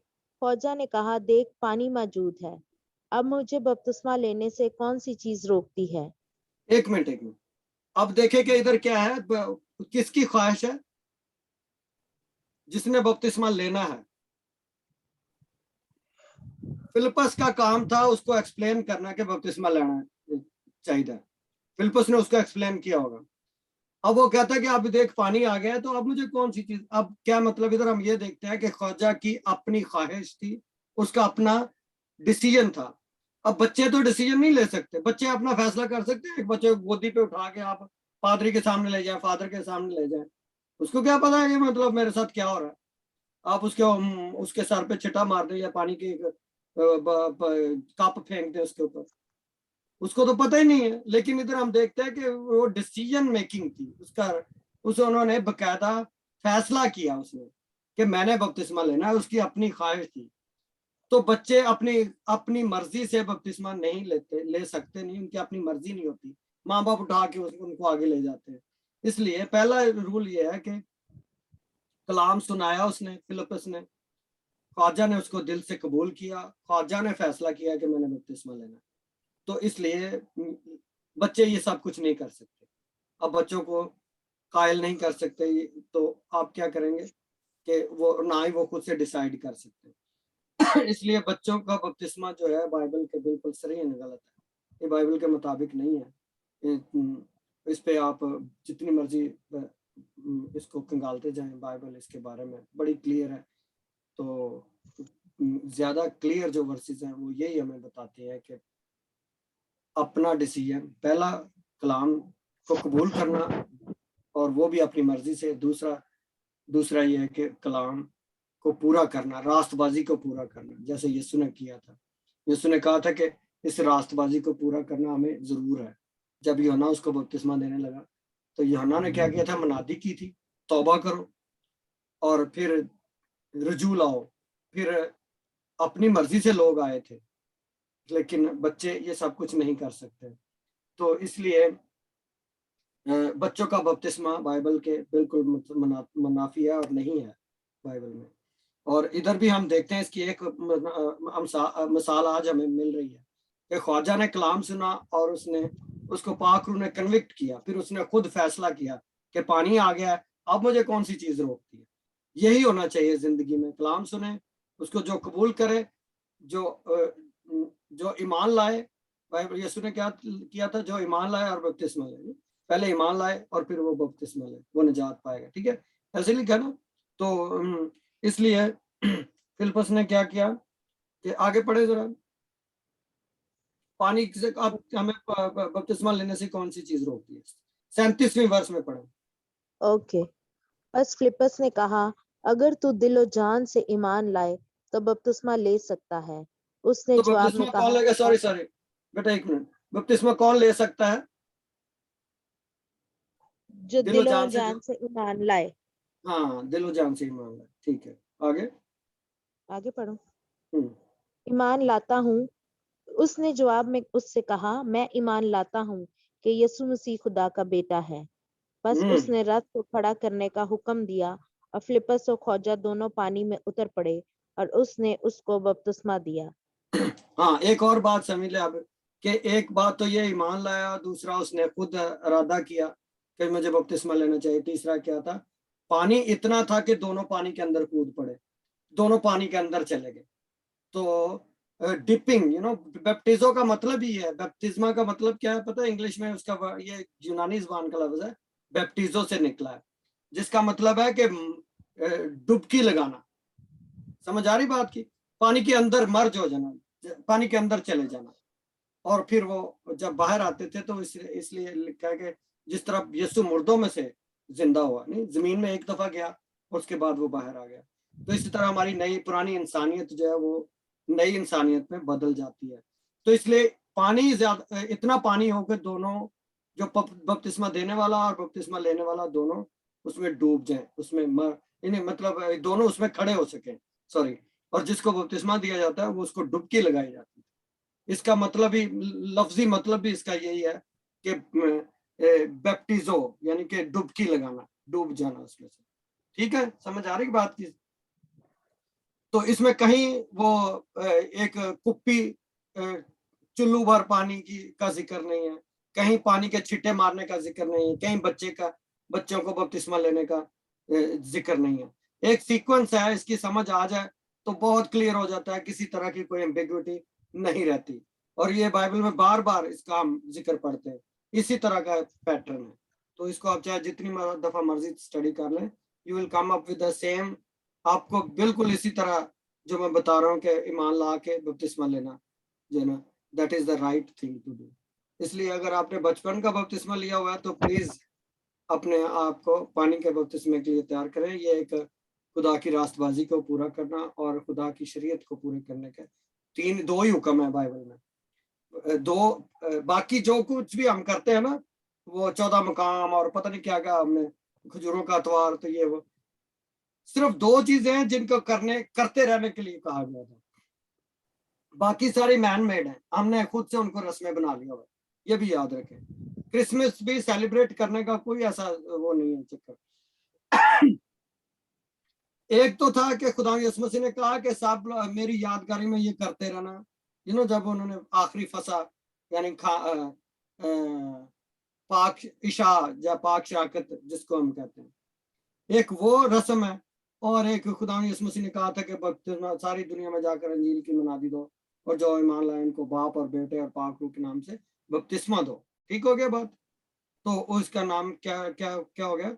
के बपतिस्मा और पाक शराकत यानी कि रोटी तोड़ने जो थी, ये 2 रस्में हैं। उसके बाद बाकी सारी रस्में चर्चेज ने अपने तरीके से उनको यानी कि अपने अपने तौर पे उनको ऐड किया हुआ है चीजों को, उनको मनाने का कोई हुक्म नहीं है।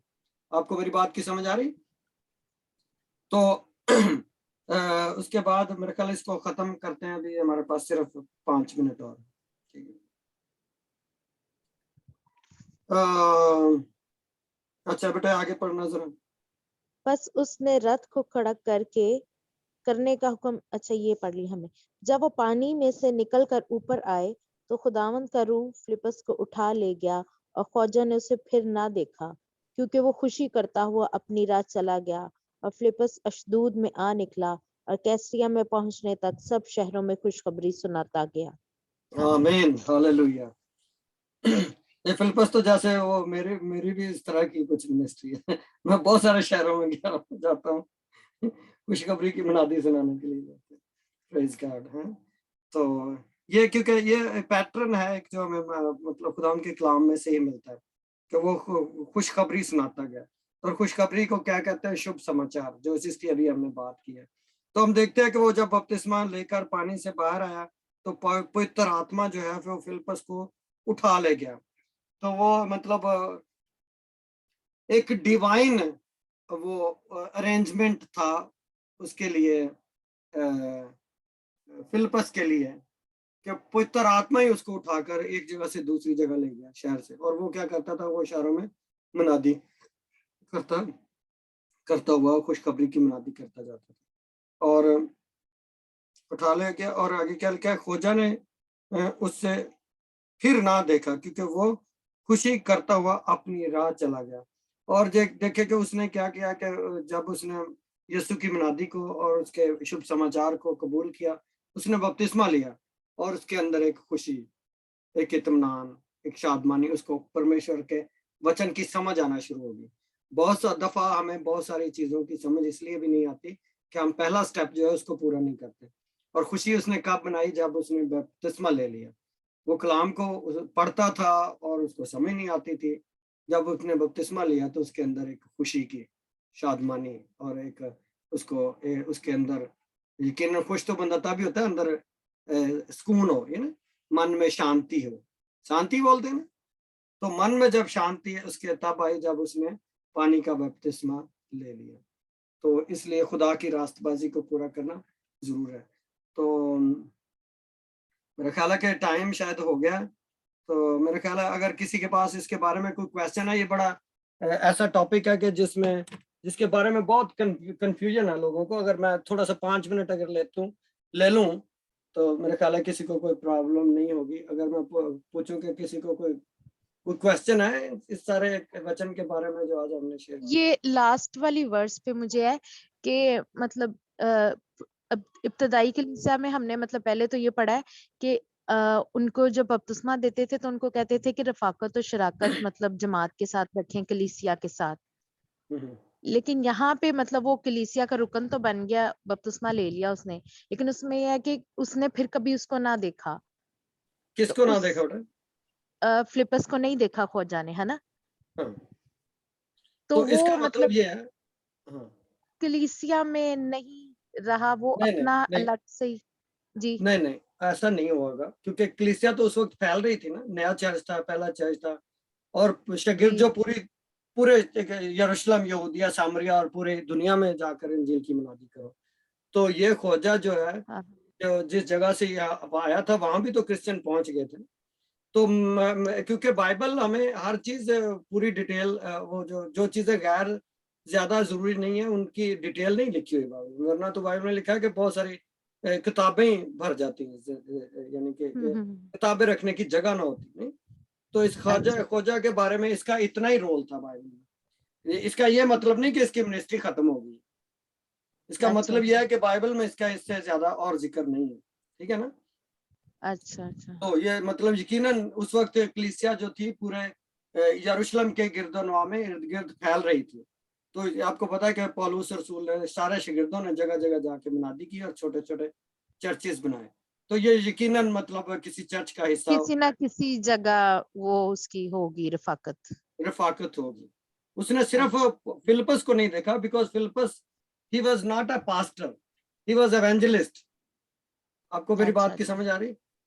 पास्टर जो होते हैं वो एक चर्च ले लेते हैं, उसमें बिल्डिंग में, उसमें कलीसिया को तैयार करते हैं, वो उसी ग्रुप को बार बार उसके साथ ही उनका इंटरेक्शन होता है। लेकिन जो एवेंजलिस्ट होते हैं, जो मेरे जैसे लोग होते हैं, वो गलियों में, सड़कों में, मोहल्लों में, शहरों में जाते हैं और वहां जाके उनका इतने काम होता है। आगे पाखरू का काम है, पवित्र आत्मा आगे उनको कहाँ गाइड करता है, किस चर्च में उनको जाके प्लांट कर देता है। बीज कोई बोता है, पानी कोई देता है और फसल कोई काटता है। बाइबल में ऐसा लिखा हुआ। आपको समझ आ रही बात की? हाँ जी, आगे फिलिपस ने अपना काम कर दिया था। उसने क्या किया? बीज बो दिया। समझ आ रही बात? जी, ठीक है। फिलिपस मतलब का काम बपतिस्मा दिया, रूह बचाई, बीज बो दिया उसने। आगे खुदा का काम था कि खुदा ने आगे से उससे कैसे, है ना, खिदमत लेनी और किस चर्च में उसने उसको वो करना है, इम्प्लांट करना है। ये खुदा का काम आगे से। और कोई?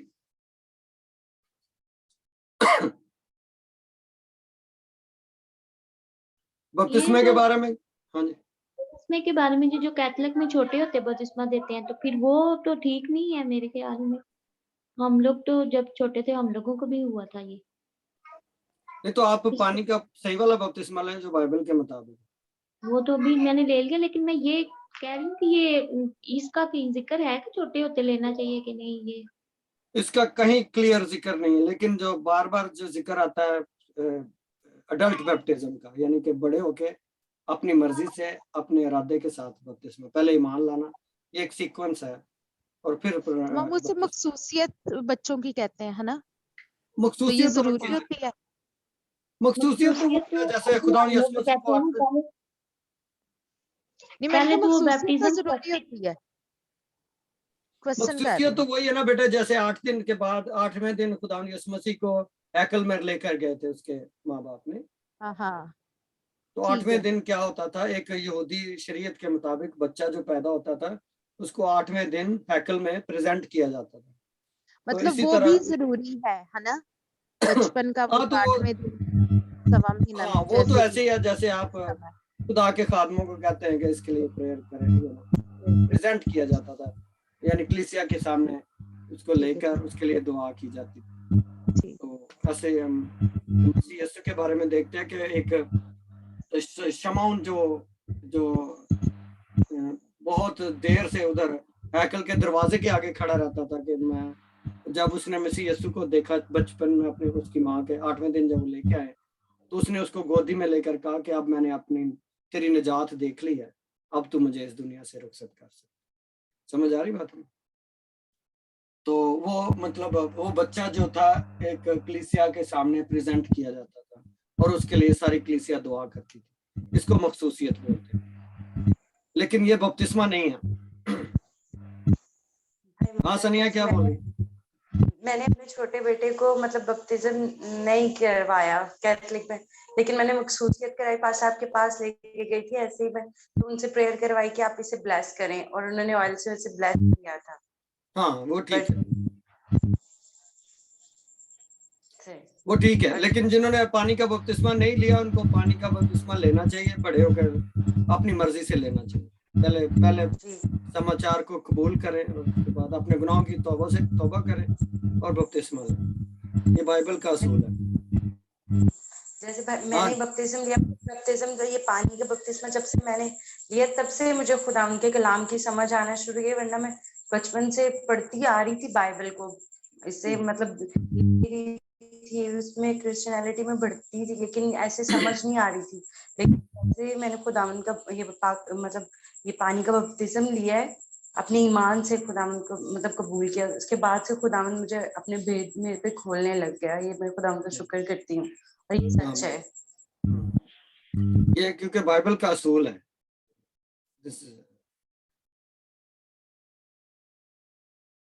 हाँ जी, और कोई है जिसने बपतिस्मा नहीं लिया हुआ पानी का बैप्टिज्म? हाँ जी ब्रदर जी, मैं हाँ अंजना लेना चाहिए। ਤੁਸੀਂ ਨਾ ਤੁਹਾਨੂੰ ਮੈਂ ਦੱਸਣਾ ਤੁਹਾਡੇ ਘਰ ਦੇ ਕੋਲ ਤੁਹਾਡੇ ਨਾ ਇਸ ਏਰੀਏ 'ਚ ਕੋਈ ਸਾਡਾ ਚਰਚ ਹੈ ਤੇ ਸਾਡਾ ਚਰਚ ਹੈ ਨਾ ਇੰਡੀਆ 'ਚ ਪੂਰੀ ਬ੍ਰਾਂਚੇਸ ਨੇ ਉਹਨਾਂ ਦੀ, ਤੇ ਤੁਸੀਂ ਉੱਥੇ ਜਾ ਕੇ ਤੇ ਤੁਸੀਂ ਮੈਨੂੰ ਆਪਣਾ ਐਡਰੈਸ ਭੇਜੋ ਤੇ ਮੈਂ ਤੁਹਾਨੂੰ ਦੱਸਾਂਗਾ ਸਾਡਾ जी भैया। हाँ हाँ सुशीला तेरा बता, तूने लिया वाला बैप्टिज्म? पानी वाला ना भैया? हाँ जी, डुबकी वाला। पास्टर रॉबर्ट ने दिलाया था ना, वही मेरा फर्स्ट बैप्टिज्म है जो दुबई में लिया था। हाँ वो पानी ठीक है, वाला। वो ठीक है, वो सही है। जी, पास्टर रॉबर्ट के साथ। माया आपको है पानी का बैप्टिज्म ले लिया आपने? हाँ भैया ली हूँ। ओह ठीक है, वेरी गुड। चलें ठीक है, बाकी सब भी अपना अपना ध्यान रखें। और अंजना मैं तो उन्होंने एड्रेस नन्नी नु कहांगा कि तो उन्होंने एड्रेस भेज दे शहीन नु ਤੇ ਤੁਸੀਂ ਹਾਂ ਨਨੀ ਬ੍ਰਦਰ ਜੀ ਸਾਡੀ ਚਰਚ ਵੀ ਦਿੰਦੇ ਆ। ਉਹਦੇ ਚਰਚ ਹੈ ਉਹਦੇ ਘਰ ਹਾਂਜੀ ਦੇ ਮੈਂ ਚਰਚ ਜਾਂਦੀ ਹਾਂ ਜੀ। ਤੁਹਾਡੇ ਕਹਿੰਦੀ ਕੋਸਤੇ ਗਏ ਨਾਲ ਲਵਾਉਂਦਾ ਹੈ ਠੀਕ ਹੈ। ਹਾਂਜੀ ਤੇ ਤੁਸੀਂ ਫਿਰ ਉੱਥੇ ਪਾਸਟਰ ਨਾਲ ਗੱਲ ਕਰਕੇ ਤੇ ਬੈਪਟਿਜ਼ਮ ਲਵੋ ਬੈਪਟਿਜ਼ਮ। ਹਾਂਜੀ ਬ੍ਰਦਰ ਜੀ ਹਾਂਜੀ ਜੀ। ਕਈ ਵਾਰੀ ਨਾ ਬਹੁਤ ਸਾਰੀਆਂ ਚੀਜ਼ਾਂ ਸਾਡੇ ਜੀਵਨ ਚ ਨਾ ਜਿਹੜੀ ਹੁੰਦੀ ਨਾ ਉਹ ਰੁਕੀਆਂ ਹੁੰਦੀਆਂ ਨੇ, ਰੂਹਾਨੀ ਜਿਹੜੀ ਆਤਮਿਕ ਜਿਹੜੀ ਤਰੱਕੀ ਹੁੰਦੀ ਨਾ ਉਹ ਰੁਕੀ ਹੁੰਦੀ ਹੈ ਇੱਕ ਸਿਰਫ ਇੱਕ, ਕਿਉਂਕਿ ਅਸੀਂ ਉਹਨੂੰ ਪੂਰਾ ਨਹੀਂ ਕੀਤਾ ਹੁੰਦਾ, ਇੱਕ ਸਟੈਪ ਅੱਗੇ ਜਾਣਾ ਚਾਹੀਦਾ ਤੇ इसलिए अच्छा चलो Asif going back to you, अगर क्वेश्चन किसी के पास नहीं है, ख्वाजाओं की समझ आ गई, ख्वाजा मिनिस्ट्री जो होती है काके? जी जी भाईजान जिन्नी डिटेल ਨਾਲ ਤੁਸੀਂ ਦੱਸਿਆ ਕਸਰ ਛੱਡੀ ਨਹੀਂ ਕੋਈ ਤੁਸੀਂ। जय मसीह दी, yes praise the Lord. Praise the Lord. Khwaja ministry JD है ना, दैट इज वो दुल्हन को तैयार करते होते थे। ये बस ये मैं याद करा दूं कि दुल्हन को तैयार करने का मतलब है कि यीशु की आमद के लिए लोगों को तैयार करना, ठीक है। तो वो मैं मतलब पूछना कि मतलब वो ख्वाजा मिनिस्ट्री मतलब जो दुल्हन को तैयार कर रहे हैं ये मतलब आम लोग भी हैं ना? आम लोग मतलब ये जो वो आपने कहा कि पास्टर्स जो कि दुनिया से कट जाते हैं है ना, वो उनका आप कहना चाह रहे हैं ना? हाँ हाँ दुनिया से कट इस तरह। को मसीह यीशु ने क्या कहा था बेटे, आज हमने पढ़ा कि ये वो ख्वाजा हैं, एक ऐसे ख्वाजे हैं जिन्होंने अपने आप को खुदा की कलाम की वसत के लिए अपने आप को मखसूस कर लिया हुआ। समझ आई? उन्होंने अपने कर लिया। मसीह यीशु ने कहा था जो कोई हल पर हाथ रखकर पीछे देखता है वो मेरे लायक नहीं है। जो अपने माँ बाप मतलब वो खुदा की राह पर निकल रहे हैं।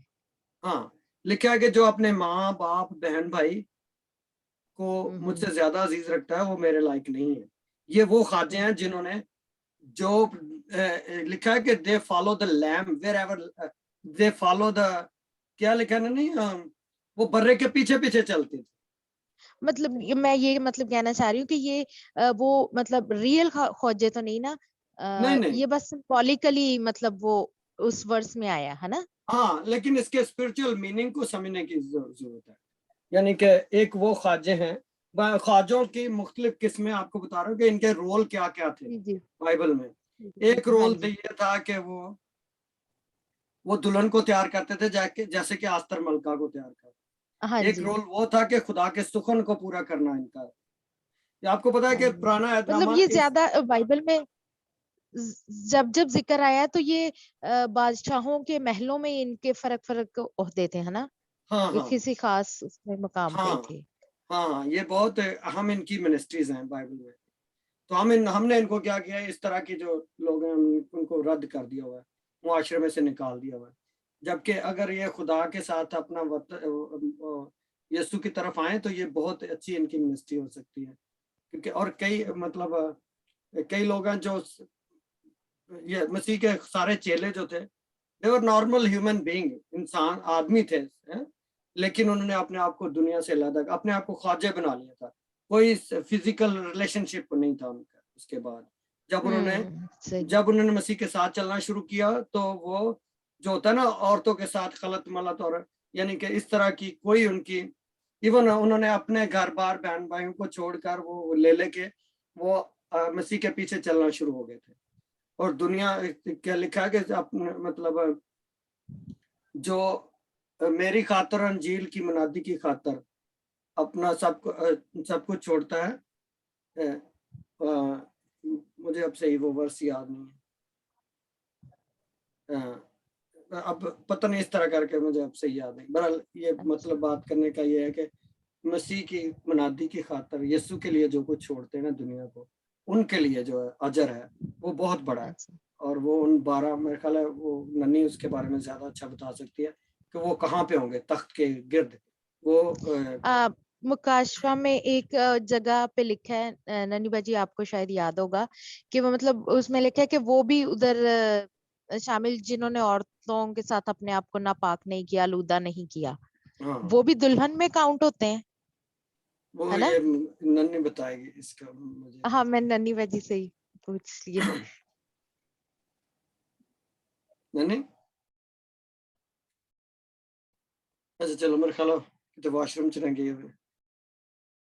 चलो Asif, going back to you.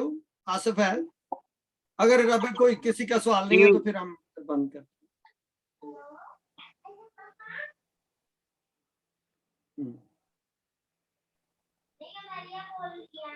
मेरा ख्याल है ब्रदर अभी कोई सवाल बाकी नहीं है क्योंकि आवाज नहीं आ रही किसी की।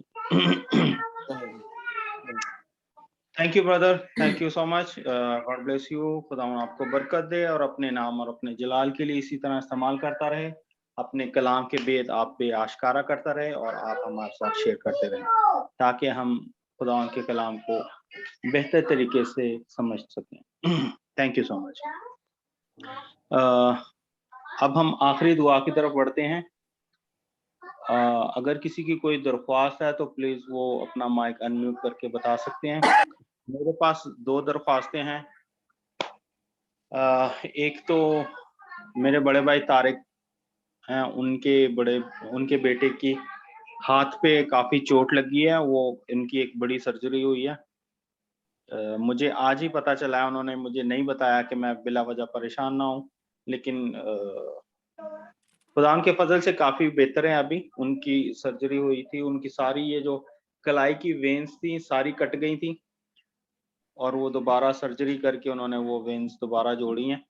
और अभी उन्होंने कहा कि जी 3 वीक के बाद आपको पता चलेगा कि भाई मुकम्मल तौर पे ये हाथ काम करता है मुकम्मल तौर पे कि नहीं। तो इस बात के लिए हम दुआ करेंगे कि खुदावन वो उन्हें उसे शिफा दें। और दूसरी, शराफीन की तबीयत आज काफ़ी ख़राब रही है, इसकी सर में काफ़ी दर्द रही है सारा दिन, तो इसके लिए दुआ करेंगे। और अगर और किसी की कोई दरख्वास्त है तो प्लीज़ अपना माइक अनम्यूट करें और अपनी दरख्वास्त रखें ताकि ब्रदर जावेद इन सारी दरख्वास्तों को खुदा उनके हजूर लेके चलेंगे। भाई उस बेटे का नाम क्या है लड़के का? उसका नाम है अमार तारिक। अमार तारिक। उसके असल चले थोड़ा सी डिटेल बताता चलो। वो घर में ही था तो उसके ना गलती से उसके पता नहीं क्या कर रहा था वो, तो उसका हाथ लगा शीशे को, तो उसकी वजह ये जो जॉइंट होता है हाथ का और बाजू के बीच में, कलाई जिसको कहते हैं, वहां की सारी वेन्स तकरीबन जो है ना वो कट गई थी। ओके, चलो आज से प्रेयर करते हैं उसके लिए, अमार के लिए प्रेयर करते हैं और जी जी इस तरह फिन के लिए prayer. Hallelujah Jesus. Heavenly Father, we thank you, Lord. Praise you, praise you. Let's pray. Hallelujah, Jesus. Father, we thank you. तेरा शुक्र हो, तेरी तारीफ हो खुदा खुदा। हालेलुया। तू हल्ले मुश्किलात है खुदा खुदा खुदा। तू ही है जो शाफी है, तू शफा देता है। तो अपना तेरे मार खाने से खुदा हमने शफा पाई है खुदा। तो अपना हाथ बढ़ाता है, एक एक की जरूरत को पूरा करता है। बाप तेरा शुक्र करते हैं। Hallelujah Jesus. Heavenly Father, we ask your favor upon Amar, oh God. खुदा अमार के जख्म को खुदा तो छू खुदा मुकम्मल हीलिंग आई यीशु के नाम में। बच्चे की मदद करे खुदा, प्लीज के हमलों से बचा और खुदा मुकम्मल शिफा दे यीशु के नाम में। Heavenly Father, I thank you for खुदा सरफीन के लिए भी इसको खुदा अपनी बंदी को छू, और खुदा हर तरह की कमी कमजोरी तेरे जोर में बदल जाए यीशु के नाम में। खुदा सारी तकलीफ रफा हो खुदा, हर तरह की कमजोरी खुदा जाती रहे यीशु के नाम में। सराफीन में खुदा एक नई कुव्वत को, नई खुदा रूह आ जाए यीशु के नाम में। खुदा इसके खानदान को खुदा आसफ और इसके बच्चों को, इनके बच्चों को बरकत दे। इसी तरह खुदा काके के लिए, सरैया के लिए, इनके बच्चों के लिए तेरी बरकत और सलामती की दुआ करता हूँ खुदा। इसी तरह अंजना के लिए खुदा, जबकि बपतिस्मा लेने के लिए खुदा सोचती है बाप, इस बच्ची की मदद करा खुदा, अपनी बंदी के साथ हो, इसकी जरूरतों को पूरा करा खुदा। जब बपतिस्मा ले तो खुदा एक नया जीवन खुदा, नई शक्ति, नई पावर खुदा तेरी बच्ची की जिंदगी में काम करना शुरू कर दे खुदा। आप वफा के लिए खुदा हम तेरा शुक्र करते हैं, इसके हस्बैंड के साथ हो, इन लॉज के साथ हो, सारी इसकी जरूरतों को पूरा करा खुदा। अपनी बच्ची को खुदा और बड़ा बाप बरकत दे खुदा, अपना आसमान खोल कर खुदा सारी जरूरतों को पूरा कर यीशु के नाम की खातिर। In the mighty name of Jesus, Lord, I thank you, Father. Bless her, oh God, and bless Umeed also, Lord, Father. खुदा बरकत दे इनको खुदा। Thank you, Father. खुदा माया के लिए तेरा शुक्र करते हैं, अपनी बच्ची को छू खुदा, हर तरह की खुदा कंफ्यूजन, डर और खौफ जाता रहे यीशु के नाम में। मुकम्मल खुदा दिलेरी की रूह है खुदा बाप, तुझ में मजबूत हो खुदा बाप, तेरा शुक्र हो खुदा। Hallelujah Jesus. खुदा इसी तरह सुशीला के लिए खुदा तेरी बरकत और सलामती की दुआ करते हैं। तो अपनी बच्ची को, बंदी को खुदा संभाल, और खुदा हर तरह की फिक्रें खुदा तुझे दे यीशु। तूने कहा कि तुम दुनिया में दुख उठाते हो लेकिन खातर जमा रखो, मैं दुनिया पर गालिब आया हूँ।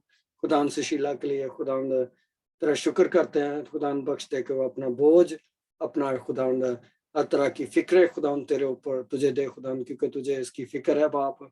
Thank you father. खुदा तेरा शुक्र करते हैं सारी मेहरबानी के लिए, और खुदा आंटी के लिए और अंकल के लिए खुदा तेरा शुक्र करते हैं। तो खुदा बरकत दे अपने इन बुजुर्गों को खुदा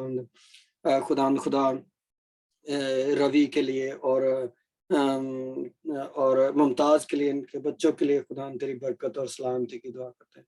खुदा आंटी और अंकल की सारी फिक्रों को खुदा तो अपने ऊपर ले, इनकी मदद कर ताकि तुझ पर भरोसा करना सीखें खुदा।